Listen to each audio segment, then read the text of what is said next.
Sorotan lainnya, Saudara, polisi terus mengusut sindikat film porno di Jakarta Selatan. Ada 16 pemeran video porno yang akan diperiksa Jumat besok.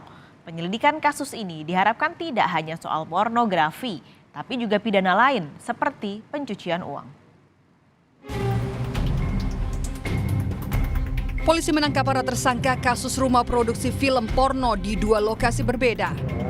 Di lokasi pertama, ada dua tersangka yang diciduk polisi. Lokasi penangkapan berada di rumah studio di Jalan Jati Raya, Pasar Minggu, Jakarta Selatan. Setelah melakukan pengembangan, penangkapan tersangka pun dilanjutkan di Jalan Srengseng Sawah, Jagakarsa, Jakarta Selatan. Di lokasi kedua ini, ada 3 tersangka yang ditangkap.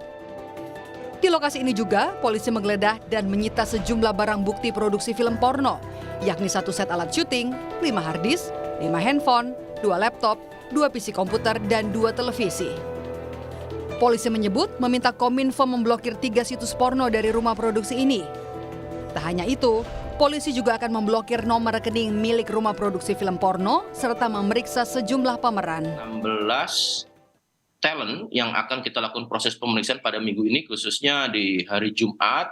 Tentunya nanti perkembangan ini kan masih secara simultan ataupun berkesinambungan. Dan kita tunggu hasilnya bersama Mbak di 11 ya untuk pemeran wanita, dan kemudian juga ada talent dari pria, itu juga ada 5 orang, dan tentunya mekanisme pemanggilan sudah dilayangkan kepada mereka semua. Penyidik tentunya akan bekerja dan mengambil keterangan sebagai statusnya saat ini adalah sebagai saksi.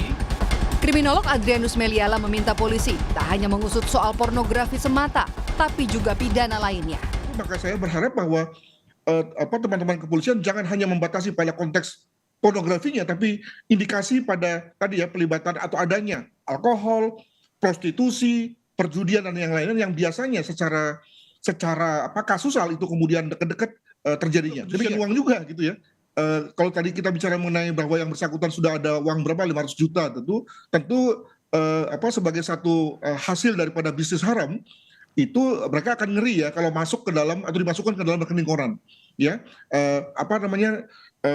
perusahaan yang nggak jelas tapi kemudian bisa menghasilkan uang yang banyak, maka tentu dia kemudian akan pakai dengan nama palsu atau dengan pemilik yang lain yang pada dasarnya sudah masuk pada konteks pencucian uang. Demikian. Polisi menetapkan 5 tersangka dalam kasus produksi film porno. Di antaranya produser, sutradara, juru kamera, editor sound engineering, dan sekretaris rumah produksi. Modus operandi tersangka adalah mengelola 3 situs yang berisi muatan pornografi. Untuk bisa mengakses film, dikenakan tarif berbayar dan juga berlangganan. Rumah produksi ini memulai pembuatan film porno sejak tahun 2022. Sindikat ini memproduksi 120 film porno dengan durasi 1 jam lebih setiap filmnya. Polisi bilang mereka telah meraup keuntungan sekitar 500 juta rupiah. Para pelaku kini dijerat dengan pasal Undang-Undang Informasi dan Transaksi Elektronik dan juga Undang-Undang Pornografi. Tim Liputan, Kompas TV.